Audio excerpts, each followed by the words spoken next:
And now it's time for Coach's Comments, presented by Southside Auto Tech. Cristiano Simonetta with you, joined alongside by Stars head coach Rocky Russo. Rocky, a 4-3 shootout loss for your group tonight in Des Moines. You took that 2-0 lead after the first period. We talked about it in the pregame. Des Moines wasn't going to be a team you mentioned to fall down, roll over, etc. How were they able to get back in the game in the second? Well, they scored an awful fluky goal, and then we turned the puck over on a breakout. And, I didn't think we were playing too bad. I thought we were generating some chances. I'll give their goalie credit. He played excellent tonight. But we didn't play bad hockey. I thought we were worse in the first period than we were in the second. We were bad in the first, and we were up 2-0, and then we were pretty good in the second, and when it was 2-2. So that's hockey, the fluky goal from the half wall, and then a breakout turnover leads to a 2-2 game, and then they get another fluky goal to take the lead 3-2 on a, we did a good job of getting a piece of the shot off the face-off, and it kind of floats over Caden's glove. I wouldn't say that they did anything special tonight to get themselves a win. And then again, my feelings on shootouts. I think they're foolish and silly, and I know the fans enjoy them, but it's no way to end a hockey game after you play 65 minutes. But that's just my personal opinion. The PK was unbelievable tonight, especially in a 5-on-3 sequence. You're down for a minute 49. Big blocks from Michael Mastrodomenico, Christian Kosas, Joey Pierce, Caden Iberico with some big saves. What did that do for your group on the bench?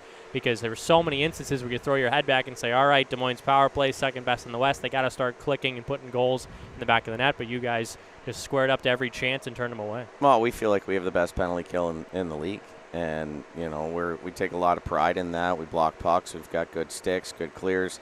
Obviously, going down 5-on-3 is tough. I didn't love the call to make it 5-on-3. I kind of have a different belief as to what should generate a 5-on-3, but it is what it is. We're put in that situation, and I thought we did an excellent job of handling it, getting it clear, getting our energy back, and feeling really good about ourselves in that situation. Gleb Veremyev, another game with 2 goals. What is number 28 doing? He's going to the front of the net, gets another deflection goal, and then he picks off a puck in the neutral zone, head down, throws it for Noah Laba, lobs with an unbelievable pass back, but 28 just being involved in front of the net and on goals time and time again tonight. Well, you said it. For the first half of the year, he's like 7'5", and I couldn't get him to go to the front of the net. He wanted to be Aiden Thompson and not Gleb Veremyev, and he's embraced his identity as to what he is as a player, and that's just a developmental process for a lot of kids, right? And obviously I'm joking, but Gleb is starting to understand what type of player he is and how impactful he can be when he's at the front of the net. And he gets the tip on the power play, and again, that's a matter of being in the right spot, making it difficult on the goalie, and getting a big block or getting a big tip there, and then obviously lobs. I was ready to choke him for not shooting it. But he made a great decision and made a great pass, and Gleb was able to bury it into the empty net. Based on Caden Iberico's reaction after Antonio Fernandez was hit, we don't need to talk about the hit per se, but the reaction from Caden, Doug to step up for Tony, heading into tomorrow's game against Des Moines, you think you guys will be fired up? Yeah, but I'm not pleased with that decision. We have to have a better feel for what's going on. And I don't get me wrong, I have a ton of respect for Grimesy going to bat and defending one of his teammates, but we're in a tie game. We're on the road.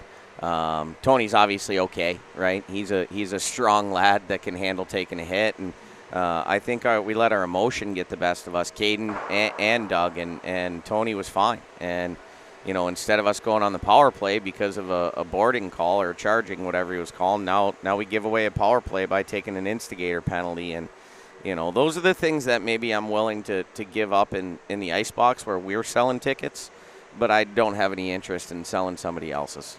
Now moving on to tomorrow and Sunday, too. You've got 2 more road games. What's the strategy tomorrow to come in? You've got a lot of time before that 6:05 p.m. start and hopefully take 2 points away from Des Moines. Yeah, I mean, it's hard to win in this league. There's no doubt about it, and we're going to come out and find a way to win tomorrow and take 3 out of 4 on this road trip and feel pretty good about ourselves going into the Sunday game in Omaha. But we need to tighten up. We need to do a better job of starting. I mean, I basically just said to the guys, either you're going to figure it out or we're going to skate till we figure it out, because I'm frustrated with our ability to start games with some pace and compete level. And we've done it many times this year, and I don't know what's gotten into us in the last 5 or 6 games where we like to sleepwalk through it. But we're going to have a conversation about what needs to be done to make sure that doesn't happen anymore. Rocky, thanks for doing this. We'll see you tomorrow. Thank you.